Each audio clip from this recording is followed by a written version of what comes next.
I stood at the bottom of my own staircase, the blankets heavy in my arms, as my grandson's laughter echoed from the bedroom I'd slept in for 43 years. "The rooms are spoken for," he'd said, as if I were a guest in my own home. Guest. After raising his father, after paying off this house with my own hands, after burying my husband in the town we built a life in, I was just a guest. Before we start the story, tell me where you're tuning in from, and don't forget to subscribe. Joanne Miller had never felt like a guest in her own home until that Friday night in June. She stood at the foot of the staircase, fingers curled around the wooden banister she'd dusted every Saturday for 43 years. Her knuckles tightened slightly as she looked up toward the warm glow spilling from the second floor.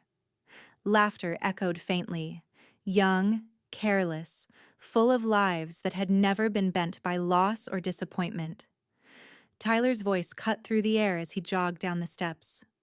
"Hey, Grandma," he said, barefoot and holding two LaCroix cans in one hand. "So, I forgot to mention, my buddies got in early." Rooms are kinda spoken for. Joanne blinked. "What do you mean, spoken for?" He shifted, almost sheepishly, but not quite. "Yeah, so, James and Nolan are crashing in the master. Marcus took the guest room." He paused, then offered a lopsided grin, as if this were a reasonable accommodation. "I figured you'd be fine downstairs for the weekend? Just, like 2 nights?" She stared at him, stunned. "You put strangers in my bedroom?" "They're not strangers," he replied, already moving toward the kitchen.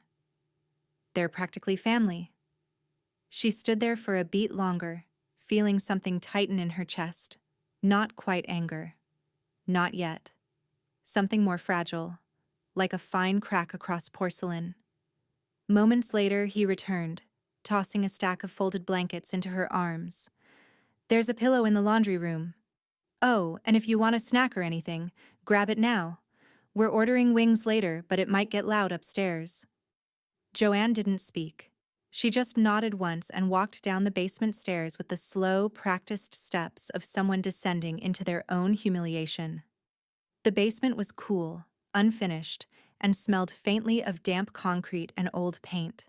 The couch sagged in the middle. She laid out the blanket slowly, smoothing its edges like it might become more dignified if she treated it with care. Above her, footsteps thudded.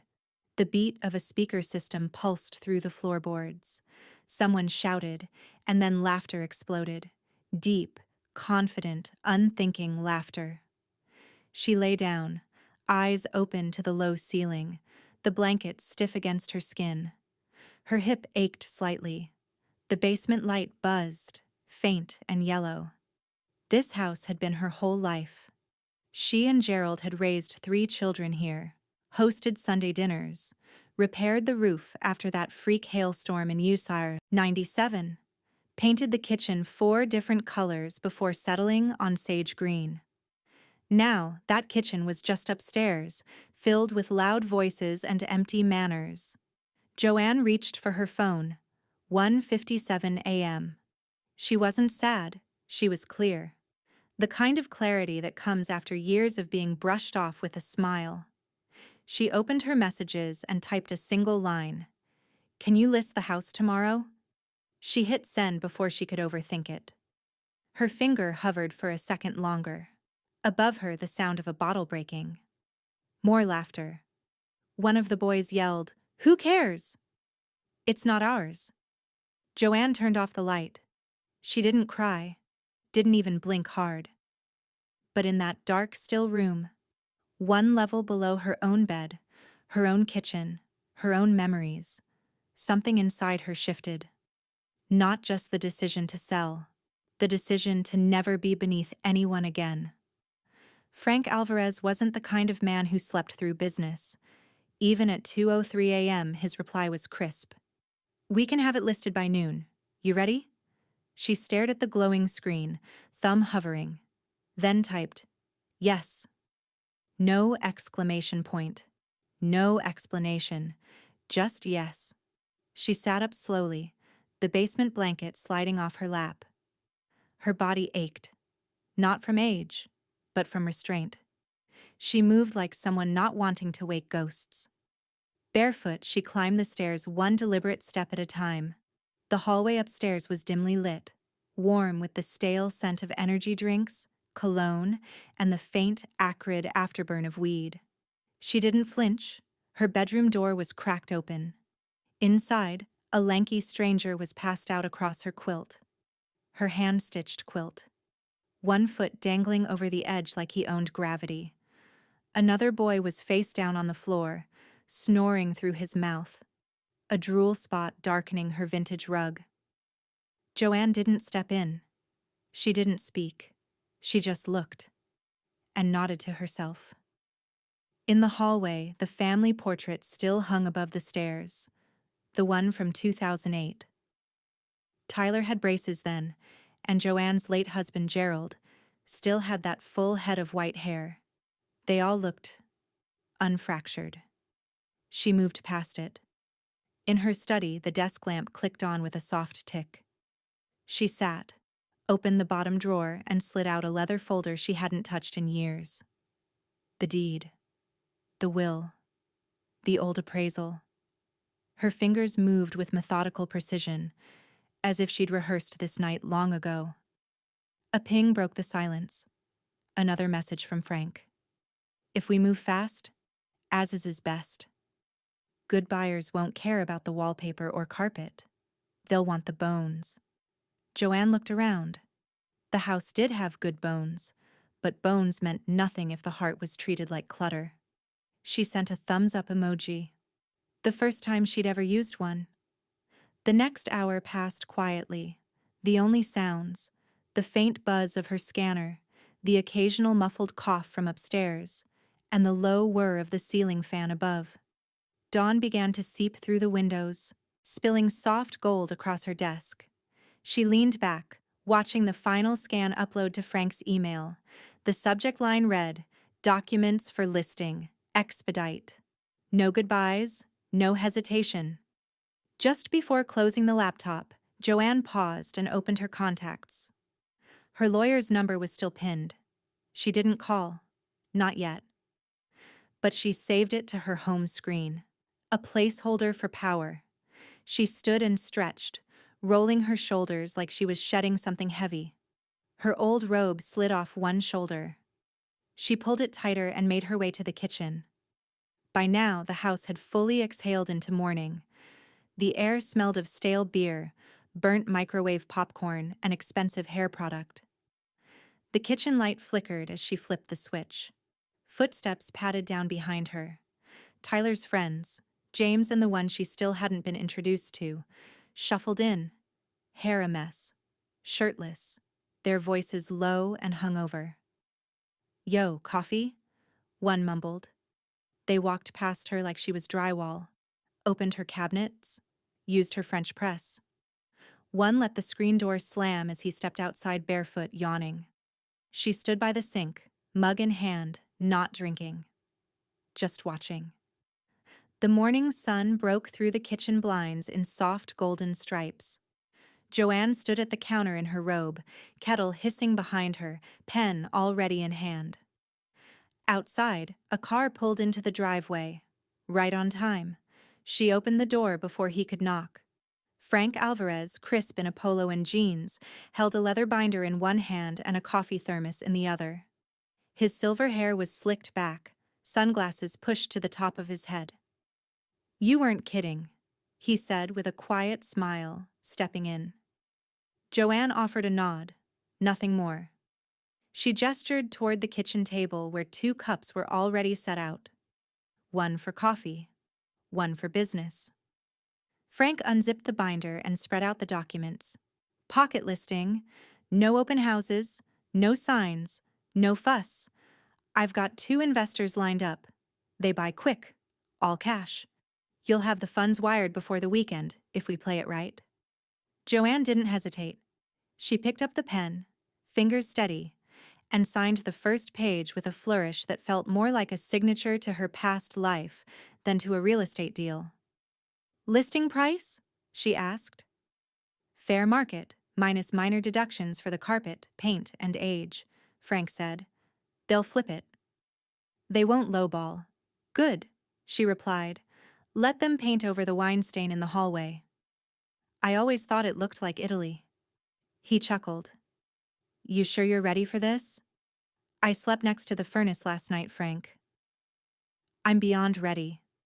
As he made a quick call from the porch, Joanne sat down at her desk and opened her laptop. She clicked on her lawyer's contact and began typing. Please prep title transfer papers and release documents. Sending signed listing agreement shortly.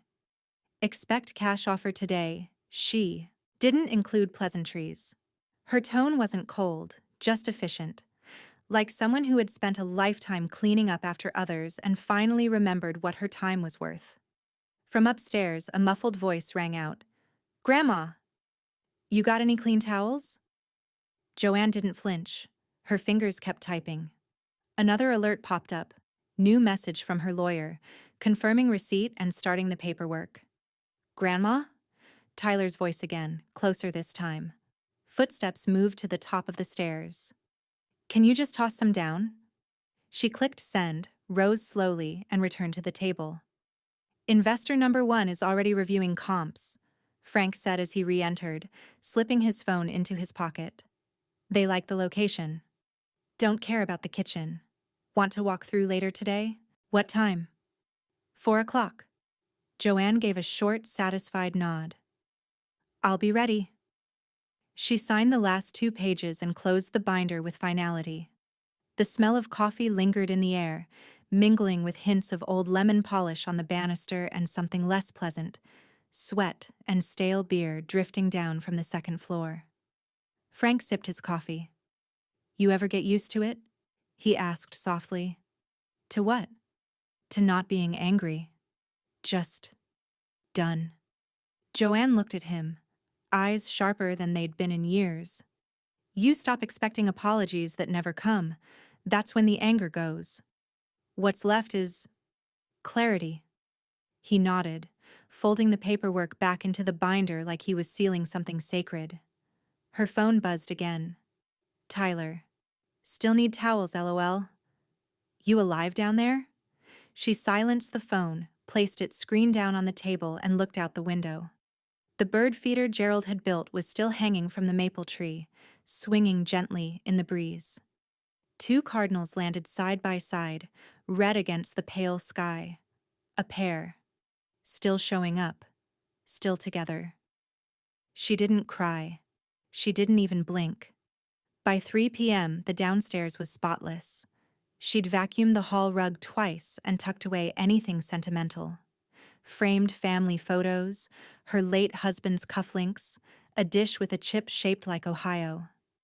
She kept just enough warmth to sell the story of a well-loved home, but not a trace more.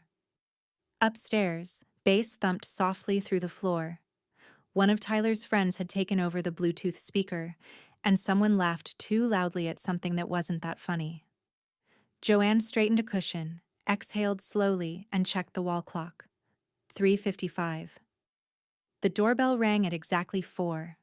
She answered it with the calm of someone who'd waited years for this moment. The 2 investors stepped in with brief nods and polite smiles. Early 40s, pressed slacks, real leather shoes. The woman, Camilla, carried a slim leather folder. The man, Derek, had a laser measure clipped to his belt. They didn't waste time. Frank followed behind, offering a quick smile to Joanne before turning into business mode. Camilla and Derek, this is Joanne Miller, sole owner. The home is a classic mid-century split. 3 beds, 2.5 baths. As is sale. Let's take a look around. Joanne stepped back, allowing them in. No fanfare, no explanations. The moment their heels tapped the hardwood, the contrast was jarring. Clean entryway below, muffled chaos above. Camilla raised an eyebrow toward the ceiling. Is there a party? Not exactly, Joanne said, walking ahead of them into the living room. Just temporary guests. They'll be gone before closing. Derek smiled faintly. We've seen worse. Joanne moved through each room with gentle precision, her voice even, her tone slightly detached, like someone narrating the history of a place she no longer belonged to. Original, fireplace, but the insert was updated 10 years ago. Furnace replaced in 2014. Windows are double-paned, no drafts.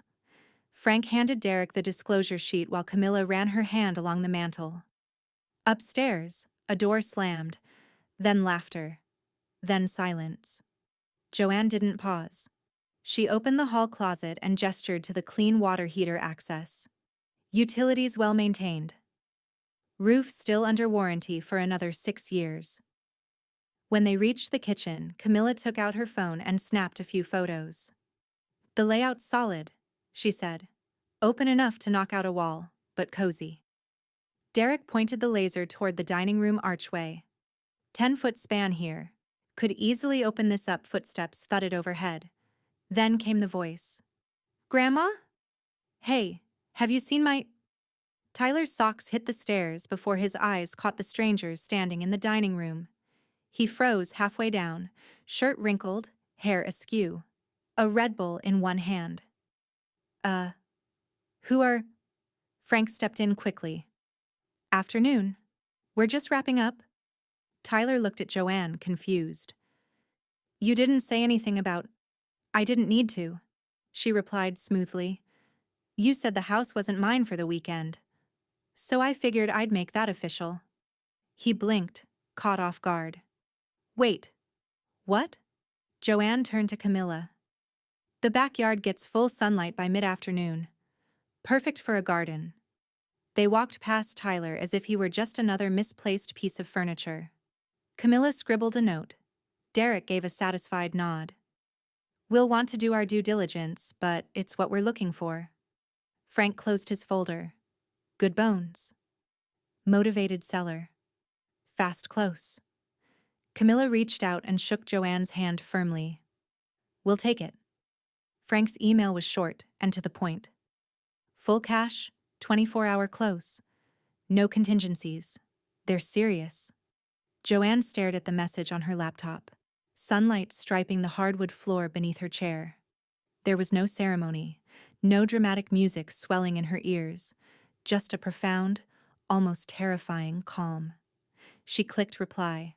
Accept. Proceed. And just like that, she burned the bridge behind her. By mid-morning, her lawyer had phoned in. Margaret Dunn, sharp, exacting, and no nonsense, was already prepping the sales documents. We'll use a fast close template, she said. Your ownership is clean. No liens, no shared title. This'll move like water downhill.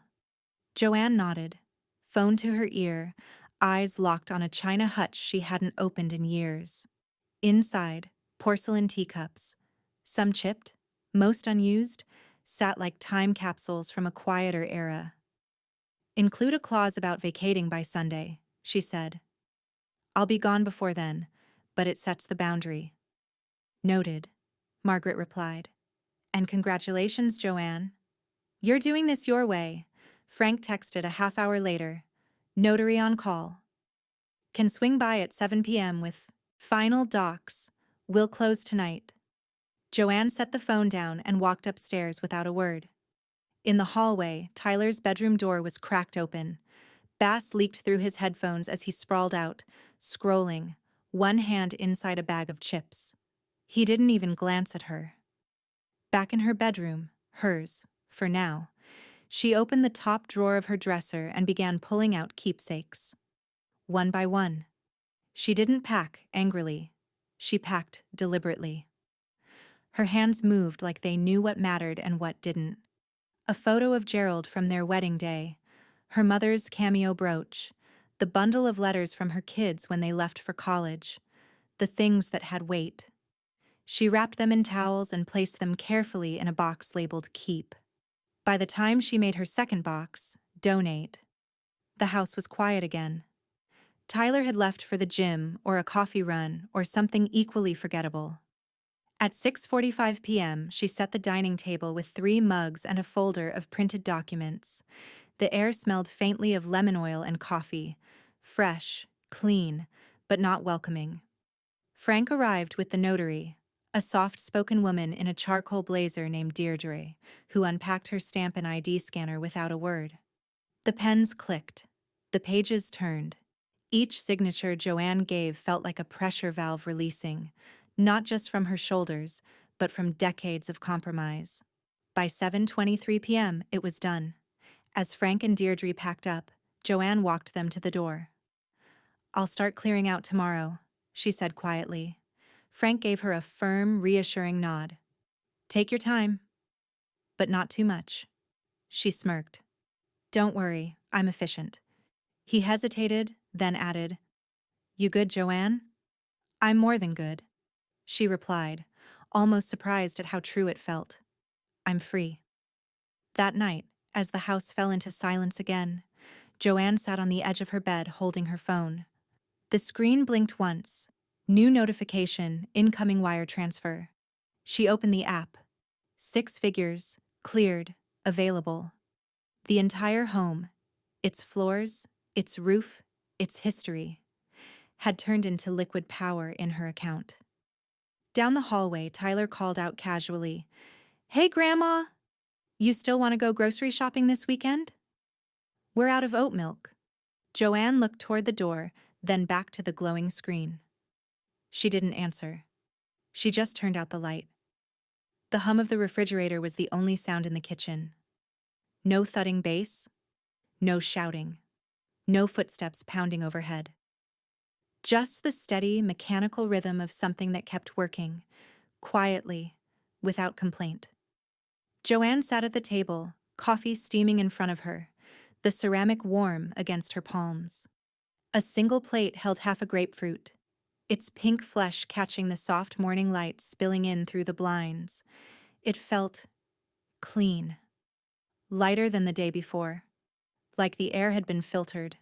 She was halfway through her coffee when she heard him. Tyler shuffled in, barefoot, hair sticking up like a warning flag. He squinted against the light, scratching his jaw. A faint trace of last night's cologne clung to him, now soured by stale beer breath. "God," he muttered, heading straight for the fridge. Those people upstairs were so loud this morning. Sounded like they were dragging furniture or something. Joanne didn't rush to answer. She let the spoon clink against her cup before she spoke. "They're the new owners." He snorted without looking at her, pulling out the carton of orange juice. "Yeah, right. I'm serious." That made him glance up. The way her voice carried, calm, factual, made him pause, but only for a second. Then he smirked. "Okay, Grandma. Sure, you sold the house in your sleep." "Cute." She didn't reply. She just took another sip of coffee, letting the silence hang like heavy drapes. The front door opened. Footsteps, brisk, confident, crossed the threshold. Frank Alvarez stepped into the kitchen, manila folder tucked under one arm, key ring glinting in his hand. "Morning," he said, flashing Joanne a warm nod before turning to Tyler. "You must be Tyler. Heard a lot about you." Tyler's brow furrowed. Yeah. Hi. Who are you?" "Frank, your grandmother's realtor." He set the folder down on the counter with a soft thud. "Here to collect the keys." Tyler blinked. "Keys? For what?" Frank looked to Joanne, then back at Tyler. "Congratulations on the sale." The words seemed to hang in the air, solid and inescapable. Tyler's jaw actually dropped. A reaction so genuine it almost made Joanne laugh. "Wait, what sale?" His voice cracked slightly, that brittle edge of someone trying to reassert control. "You can't just—" "She can." Frank cut in smoothly, sliding the paperwork across the counter for Joanne to initial. And she did. Yesterday. Full cash offer, closed last night. Tyler looked between them like they were speaking another language. "This is insane. You didn't even tell me you were—" Joanne stood, the chair legs scraping softly against the tile. "Why would I? You made it clear the house wasn't mine for the weekend, so I made it official for every weekend. You can't just— This is family property." No, she corrected gently. This was my property. Now it's theirs. Frank gathered the signed papers, tucking them back into his folder. The sound of metal on metal echoed as he slid the keys off her keychain. From upstairs came the faint sound of voices, the new owners, moving through their space. The floorboards creaked differently now, each step marking a shift Tyler couldn't undo. He stared at Joanne, his expression a mix of disbelief and something else. Fear, maybe, though he'd never admit it. The coffee had gone cold in Joanne's cup, but she didn't care. She set it down and looked Tyler straight in the eye. You have 48 hours to be out. He blinked, as if the words had been spoken in a foreign language. Out of what? This house. The moment stretched. Somewhere upstairs, the new owners laughed faintly, their footsteps pacing across what had been his party zone just days earlier. Tyler laughed, a short, sharp sound, too high-pitched to be convincing. No, you're not serious. You can't just— I already did, Joanne said, her voice calm enough to cut through him. It's sold. The paperwork is done. We close in 48 hours and the new owners will be moving in. His face flushed. Then cancel it. No. Frank stepped forward from the doorway, holding a single sheet of paper, a printed list. Tyler, there are rentals in your price range, short-term and month-to-month options. Tyler took the paper, glanced at it, and tossed it on the counter. I'm not going to some dingy apartment because Grandma's having a midlife crisis at 78. Joanne's lips twitched, the barest hint of a smile. This isn't a crisis, Tyler. It's a correction. By mid-morning, his friends began drifting in from upstairs, one by one. They avoided eye contact, mumbling quick goodbyes, grabbing their backpacks and hoodies. The shame was visible, heavy in the way their shoulders slumped as they left. Marcus stopped at the door. Thanks for letting me stay here, Mrs. Miller. Joanne nodded politely. Take care of yourself, Marcus. The door clicked shut behind him. The silence that followed was different, less oppressive, more expectant.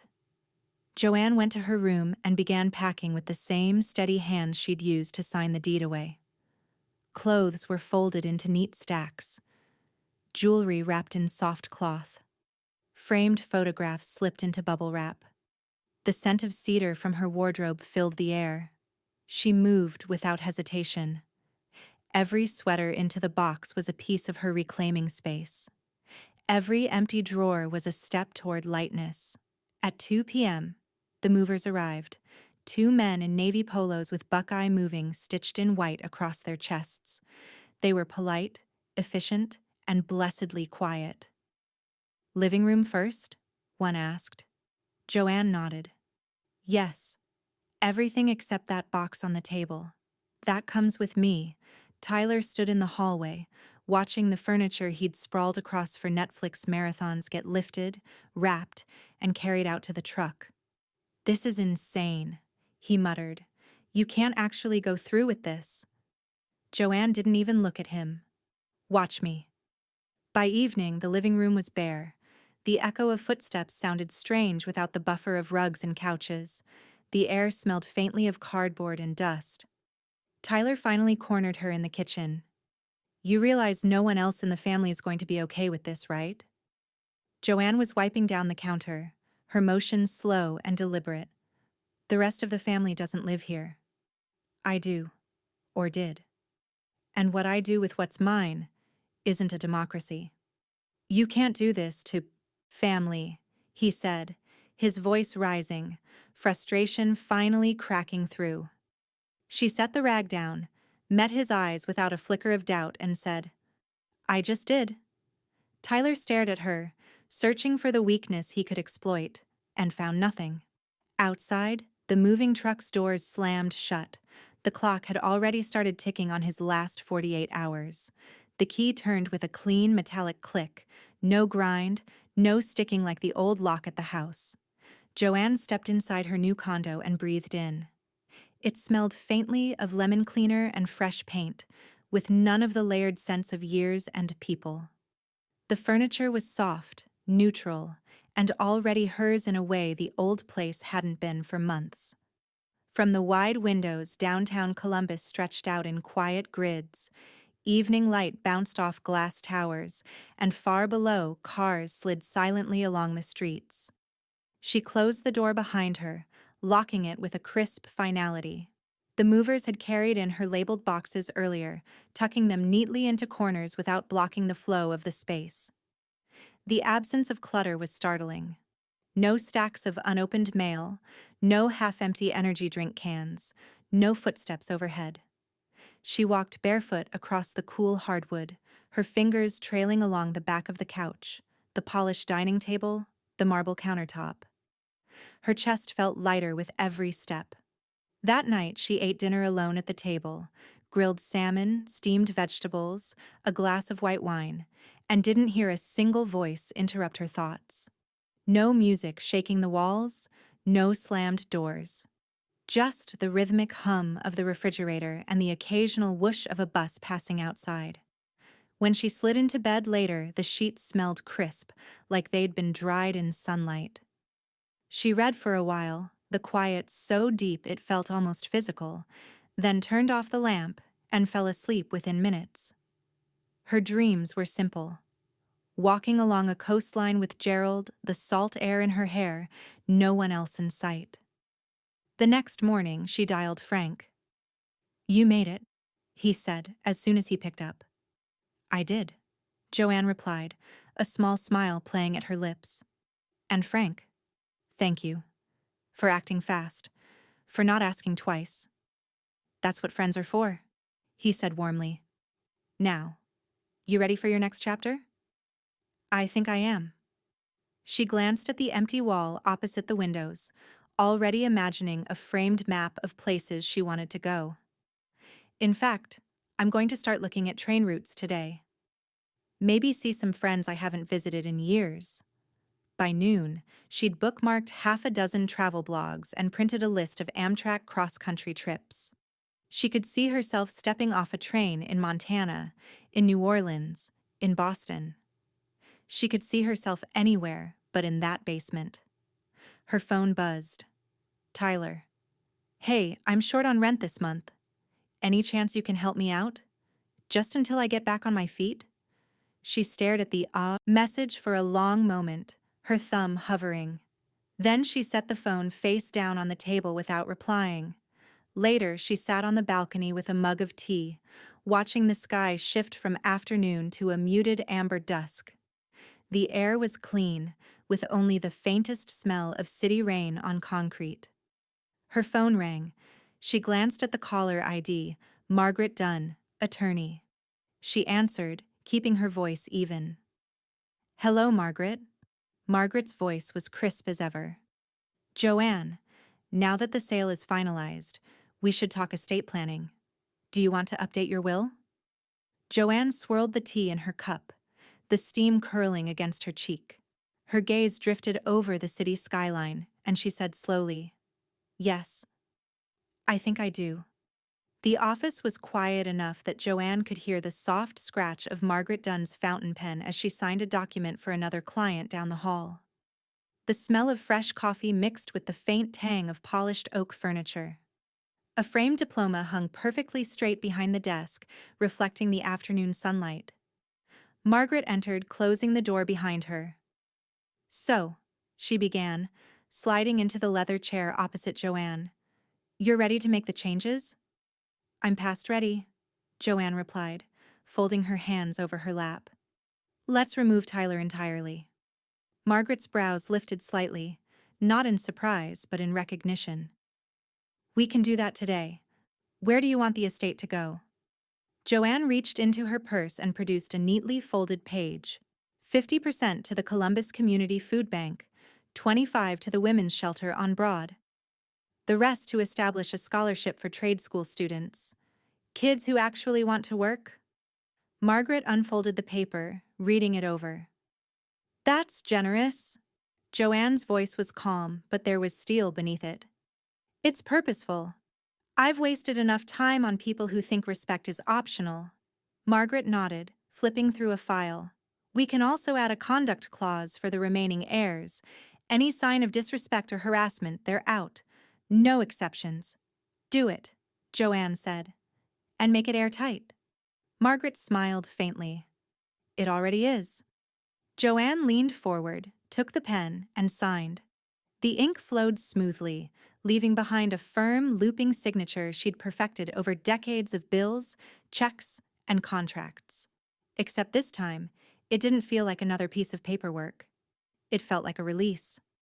By the time she pushed the pen back across the desk, Margaret was already gathering the documents. We'll file this electronically right now. Once I hit submit, it's immediate. Tyler will have no legal claim. Joanne exhaled, leaning back in the chair. Good. I'm not interested in dangling false hope. Margaret glanced up. Joanne, you seem lighter. I am? She said simply. I think I've been holding my breath for years. Now I can finally exhale and... Hour later, Joanne was back in her condo. She set her purse down, brewed herself a cup of Earl Grey, and carried it out to the balcony. The late afternoon air was crisp, with just a hint of wood smoke from somewhere in the city. She took a slow sip, letting the steam curl up against her cheek. Her phone buzzed. It was a Facebook notification, one of those "you might know this person" posts. Except this one was from Frank. Frank. Thought you'd want to see this. Beneath his message was a screenshot. Tyler's profile picture, leaning against a bar counter, wearing that cocky smirk, sat next to a rant in blocky text. Can't believe how some old people act like they're better than everyone. My own grandmother kicked me out, sold the family house behind my back, and thinks she's some hero for it. Entitlement goes both ways, folks. Remember that. Joanne read it twice, each word landing softer than she expected. She felt no rush of anger, no sting of guilt, just a quiet confirmation that she'd made the right call. Her phone buzzed again. Margaret. Saw the post. Under your new air conduct clause, this public statement qualifies as hostile and disrespectful. Legally, Tyler is now permanently disqualified from reinstatement. Joanne smiled into her tea. The irony was almost too perfect. He'd just slammed the last door himself, without her lifting a finger. The city lights began to flicker on below her, tiny constellations against the darkening sky. Somewhere, a siren wailed and faded into the distance. She turned and went back inside, feeling a calm she hadn't known in years. The invitation was short and almost painfully polite. Housewarming. This Saturday, 6 p.m. Small gathering. You're welcome to join. Grandma Joanne sent it without a flourish, without emojis, without apology. She wasn't asking. She was extending a formality, one she knew he'd misinterpret. By Saturday evening, her condo glowed with warm lamplight and the faint scent of rosemary from the baked brie in the oven. The table was set with wine glasses, cheese boards, and small bowls of olives. Light jazz played from the corner speaker, soft enough to allow conversation, but lively enough to keep the air from going stale. Frank was the first to arrive, carrying a bouquet of yellow tulips. For the new place, he said, handing them over with a smile. And for new beginnings. Joanne placed them in a vase on the kitchen island, her eyes scanning the clock. 5:59. At exactly 6:07, the elevator doors opened and Tyler stepped out. His sneakers squeaked faintly on the hardwood. He wore a clean hoodie and jeans, a practiced half-smile that didn't reach his eyes. Hey, he said, hands in his pockets. So, housewarming, huh? Yes, Joanne replied evenly. Come in. Everyone's just getting settled. He glanced around the room, his expression tight when he saw the spread of wine, crackers, and brie. Too refined for his taste, but undeniably inviting. He clearly expected to be pulled aside for some long-winded scolding. Instead, Joanne simply guided him toward the couch and introduced him to the two couples from her building and Frank's wife, Carmen. After a round of small talk, Joanne stood with her wine glass, smiling warmly at the group. I just wanted to take a moment to thank all of you for your support during this transition, she said. It's been a big change, but a welcome one. I couldn't be happier to be here. There were nods and murmurs of approval from the group. She gestured toward Frank. And of course Frank, for helping make the move happen so quickly. Frank lifted his glass. You made it easy. Through it all, she never once mentioned Tyler. Not a word. He sat on the edge of the couch cushion, awkward and motionless, his glass of water untouched. It was Carmen who broke the polite tension, tilting her head at him. So, Tyler, she said lightly, how do you feel about your grandmother's new place? Tyler hesitated. It's nice. Smaller than the house, but, you know. The older couple from across the hall exchanged a glance. The husband smiled faintly. We heard you used to live with her for a while. Must have been nice, having a big family home. Yeah, Tyler said, his voice tightening. It was fine. Fine, the man repeated, as if tasting the word. Guess it's different when it's not yours. The remark hung in the air like a slow leak. Tyler shifted in his seat. Joanne stayed smiling, refilling glasses, offering more brie. She moved with the grace of someone hosting a perfectly ordinary evening, but the undercurrent was anything but ordinary. Every question from the guests was dipped in honey and sharpened at the tip. So, what are you doing these days? One of the women asked sweetly. Still looking for, what was it you said? The right opportunity? Tyler's jaw twitched. Yeah, something like that. By the time the first plate of brie was finished, his knee was bouncing rapidly, his eyes darting toward the door more often than toward his grandmother. Joanne offered him another glass of water. He declined. At 7:42, Tyler stood abruptly. I should go.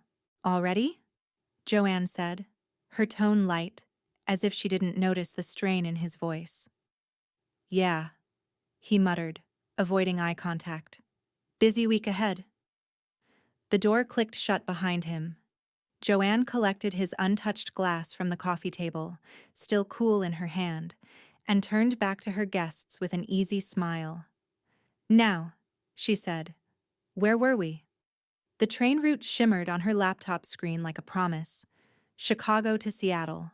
Seattle down the coast to San Francisco. Across the desert into Santa Fe. 3 weeks. No deadlines. No one telling her where she could or couldn't sleep. Joanne clicked purchase without a moment's hesitation. The confirmation email landed in her inbox with a cheerful chime, and she sat back, smiling at the simple finality of it. The map was hers now, every mile of it. She pulled a yellow legal pad from the drawer and began jotting names. Friends she hadn't seen in decades. People who still signed their Christmas cards in real ink. The college roommate in Portland, who once smuggled her into a sold-out Fleetwood Mac concert. The couple in New Mexico who'd sent her postcards from every national park they'd visited. By the time she'd finished, the page was nearly full. That afternoon, she called Frank. I'm leaving in 2 weeks. You'll have to water the tulips. He chuckled. Going anywhere nice? Everywhere nice, she said. And maybe a few places that aren't, just so I can say I did. You've earned it, Joanne. Her next call was to Margaret. If I don't pick up while I'm gone, it's not because I'm avoiding you, Joanne said. I'll be on trains, and I hear the Wi-Fi is questionable. Margaret laughed. As long as you're not calling from jail, I'll assume you're fine. Those days are behind me, Joanne replied with mock seriousness. Mostly. The days leading up to her departure filled with small, pleasant errands. She bought a new set of luggage, lightweight, a soft dove gray that wouldn't look dingy after a week on the rails. She picked up a camera because phone photos were fine, but she wanted something she could hold, something that clicked. On the morning of her trip, she posted a picture from the train platform. her standing with the skyline in the background, wearing sunglasses and a scarf, a paper coffee cup in one hand. The caption, "First stop, everywhere." From Chicago, she sent Frank a photo of the dining car's silver coffee pot gleaming in the sunlight. In Seattle, she posted a snapshot of herself holding an umbrella in front of Pike Place Market, laughing as rain streaked across the lens. From the California coast, she emailed Margaret a picture of the ocean at sunset, with a note, "No basements here." She didn't think about Tyler. Not when she watched the Rockies slide past her window like an old oil painting. Not when she fell asleep to the rhythm of the train wheels, that soft, metal lullaby. Not even when she passed a tiny station in the Midwest that reminded her of the one she and Gerald used to visit in their courting days. It wasn't just that she'd moved on, it was that the basement, the house, the whole episode, had shrunk in her mind. It was no longer the defining moment of her life, just a story she'd once lived through. On the 15th day, she stood on the platform in Santa Fe, the air dry and fragrant with mesquite. She took a picture of the adobe buildings, the turquoise doors, and the market stalls crowded with hand-woven blankets. She posted it with the caption, "Freedom comes in colors." Tyler didn't comment, not once. She noticed the silence, but only in passing. His absence felt like background noise. There, but irrelevant. It was on the final leg of the trip, heading east again, that her laptop pinged with a new email. The subject line, "I'm sorry." She hesitated, the cursor hovering over the message. Then she clicked. It wasn't short. It wasn't even neat. Paragraph after paragraph spilled out. Apologies mixed with excuses, childhood memories folded in with half-hearted promises. He mentioned the rent he couldn't pay, the job that hadn't worked out, the friends who weren't really friends. At the end, one line stood alone. "I miss us." Joanne stared at the screen as the train rattled through the dark, her own reflection faint in the glass. The email sat open, unread beyond that last line. She didn't move her hands to type a reply. Not yet. The train was quiet except for the low hum of the wheels on the tracks, a steady rhythm that matched her breathing. Joanne sat in her sleeper cabin, laptop open, the glow from the screen painting her face in pale light. Tyler's email stared back at her. She'd read it twice already, each time slower than the last, like it might reveal some hidden code if she lingered long enough. It began with the word sorry, not the kind you say when you mean it, but the kind that's meant to soften the request that follows. He mentioned bad influences, misunderstandings, and stress. He called the house ours, twice.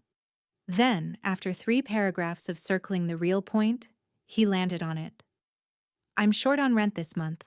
If you could just help me until I get things sorted, maybe 2 or 3,000, it would mean a lot." It was the just that made her lean back in her chair. Just like that basement couch. Just like giving up her room. Just like making herself small so he could take up more space.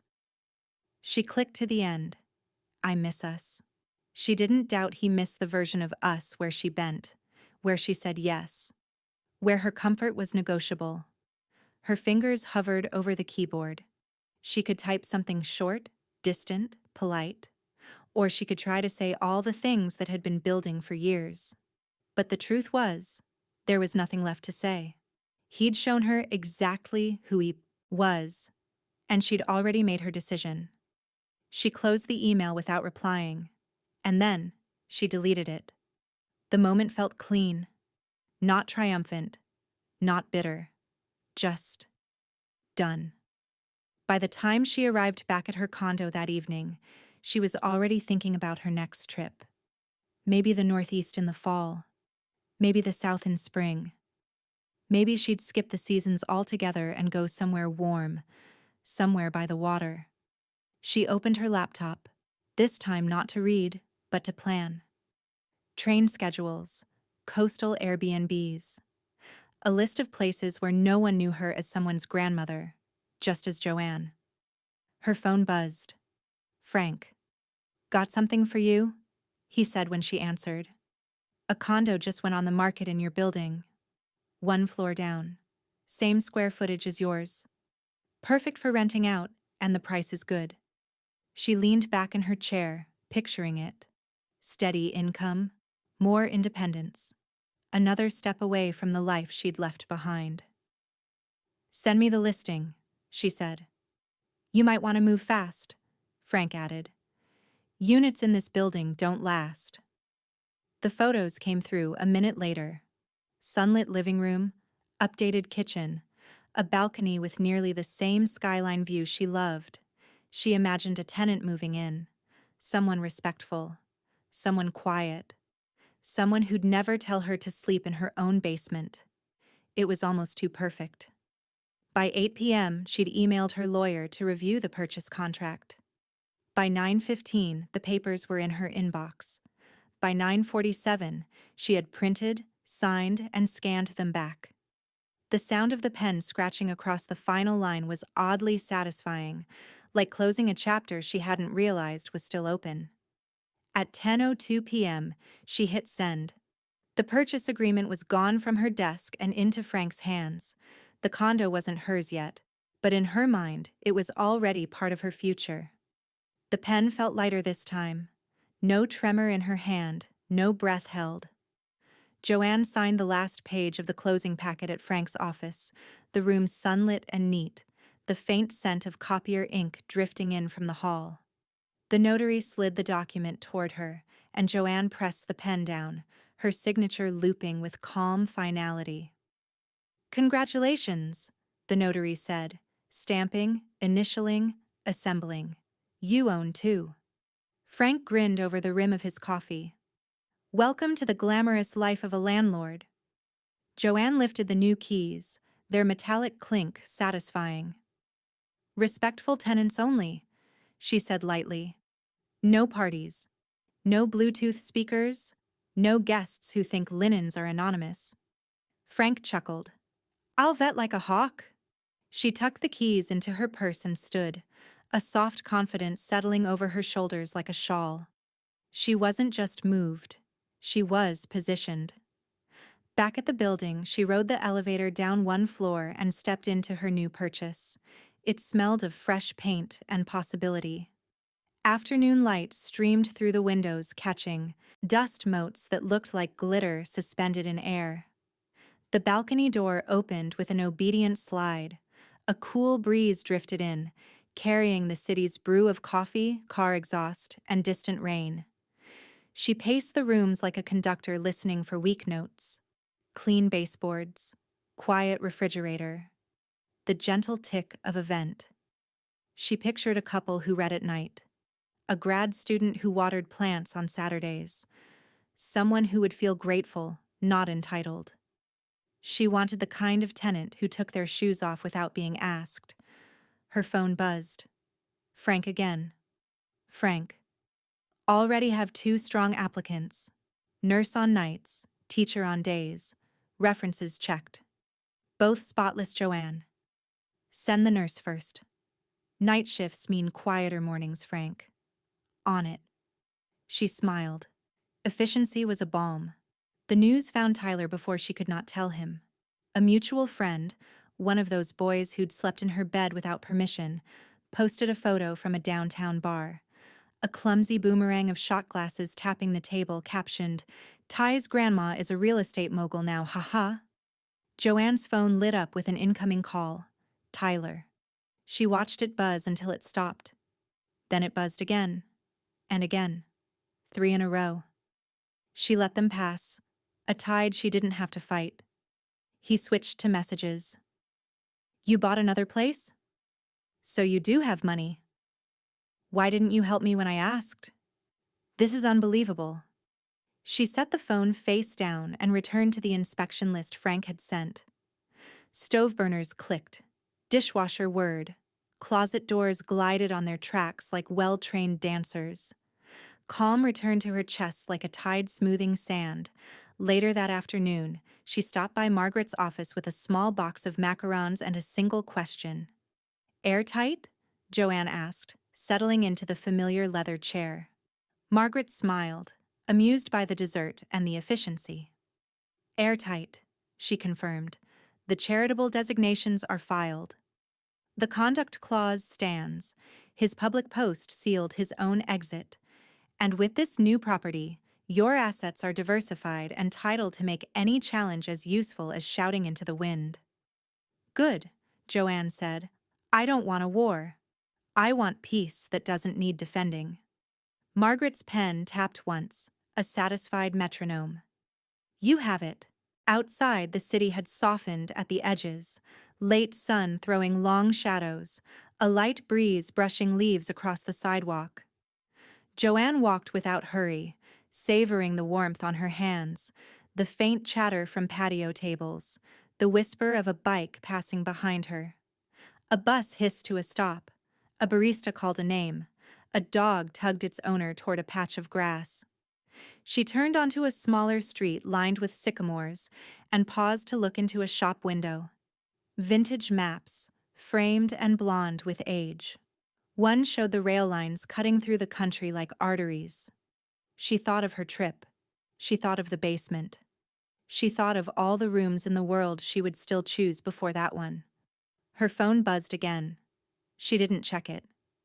Instead, she ducked into the map shop. The bell over the door chimed. A scent of old paper and glue greeted her, soft as memory. She bought a map of Ohio with a tiny red star pressed into Columbus, and another of the U.S., the lines of her recent journey threading from corner to corner. The clerk rolled them with care and tied a cotton string around the tube. For your wall, he said. For my future, she replied. Dusk collected in gentle layers by the time she reached her building. She unlocked her condo, hers, and set the map tube on the table. She poured a glass of water, the kind of simple act that had once required owning silence. Now silence waited for her like a well-trained dog. A soft ping from the kitchen counter. She let it wait until the glass was empty. Then she picked up the phone. 7 missed calls from Tyler. 3 voice messages she wouldn't play. 1 new text, longer than the rest. She opened it. You think this makes you safe? You think buying more places and cutting me out makes you better than family? You'll regret this. She stared at the words until they lost form and became nothing but shapes.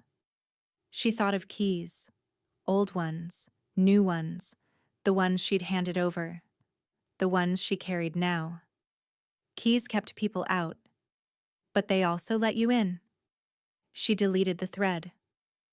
As the city lights flickered on, Margaret's earlier words hummed in her mind, airtight, and the new keys glinted in the bowl by the door. Joanne's life was now untouchable, assets diversified, will unchallengeable. Her phone buzzed once more with Tyler's final message, the screen bright in the dim room. You'll regret this. Some mornings, the city woke her with the hum of traffic below. Others, with the faint clink of coffee cups from the cafe across the street. Either way, Joanne woke lighter than she had in years. She didn't wake thinking about footsteps overhead, about doors slamming, about finding her own bedroom occupied. She didn't wake in a basement. It was a freedom she'd bought with signatures, and she didn't regret a single one. She thought about that often, over her morning tea or when folding laundry, the way she'd let disrespect linger like a guest who never knew when to leave. Tyler's dismissive tone, the casual way he'd assumed her comfort was his to rearrange. For years, she'd told herself it was just how family is. Now she knew better. Family wasn't a shield for bad behavior. The only thing she wished? That she'd acted sooner. Frank stopped by one afternoon, leaning against her balcony railing while she poured lemonade into 2 tall glasses. The sunlight caught the silver in his hair. You really did it, he said with a grin. Not just the sale. Everything. The new place, the will, the second condo. You've rebuilt. Joanne passed him a glass. I didn't rebuild. I cleared the clutter. Turns out the view's better without it. They clinked glasses, the ice shifting like a quiet applause. Word eventually reached her, through Frank, not through Tyler, that he'd moved out of state. No big farewell, no drama, just gone. Off to some tech startup in Denver or Austin, depending on which unreliable mutual friend you believed. She didn't wonder if he'd succeed. That was his problem now. And for the first time, it was truly, completely his. Her friends noticed the change in her before she did. At lunch one day, Eleanor leaned across the table and said, "You look 10 years younger. What's your secret?" "Boundaries," Joanne said, smiling over her iced tea. "They're better than any cream in a jar." The women laughed, nodding knowingly. A couple of them had stories of their own. Ungrateful nephews, siblings who treated them like an ATM. And while they shared in that unspoken sisterhood of survival, Joanne's story carried an edge of something more. She hadn't just endured, she'd acted. That summer, she planted a small balcony garden, nothing grand, just basil, cherry tomatoes, lavender, and a pot of mint. In the evenings, she'd water them while the air cooled, the scent of lavender brushing against her hands. She liked watching things grow where they were wanted. Plants, unlike people, didn't ask for space, and then resent you for giving it. From her perch, she could watch the street below. Couples walking hand in hand, cyclists weaving through traffic, an elderly man in a straw hat walking a dachshund who stopped at the same corner every day. It was a moving painting, one she never tired of. Life settled into a rhythm she hadn't had since before Gerald passed. She read in the mornings, took long walks in the afternoon, and tried new recipes just because she could.